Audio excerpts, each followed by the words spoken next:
tu mám takto strpeť? Hoši, nedelejte za sebe šupany. Daj mi tie cigarety. Nasrať, nedám nič do Hoci majú deti vstup do bazéna zakázaný, Maruška sa rozhodla, že dnes tu platia jej pravidlá. Bola dobrá v tom, že vliezla do bazéna a ošpliechala nás. Prečo nemáš plavky? Lebo my cigáni nemáme na plavky. Poznáte rozprávku Šrek? Co chodí? Nepoznám to rozprávku. Nepoznáte? Nie. Ten zlobr.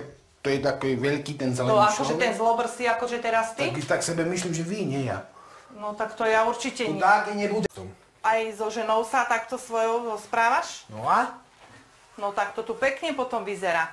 Nejaký zlobr príde, hej, a povie, že nekur, nepí, to sebe myšli, alebo co, hej. Takže Deti neboli hladné? Ja si poviem toľko, akože deti, keď povedali, že neboli hladné, tak akože nemusia jesť. poviem toľko teraz, hej. Ešte še vyrúcilo, ešte Tak dneska tam môže- nájdeš gruľa, počkaj. bočík a koleno. Tom proste, že nemali pravidelne tú stravu, ako by mali mať. Môj oco fajčí, mama, sestra, brat, my v rodine všetké fajčíme, my to máme vrodzene už je také dedičné. Sa chcela spýtať, v čom budem zajtra variť. No to už je na vás. Ale v čom? Prečo, v čom? Lebo tam nie sú hrnce normálne. Sú tam. V tom sa nedá variť. Tak vám poviem, keď moja žena zna naváriť, tak dokáže sa aj vy. Dneska, keď je dobrá gazdyňa, aj vo vtákym harencu navarí. Tak ale áno, ale tie hrnce sú špinavé.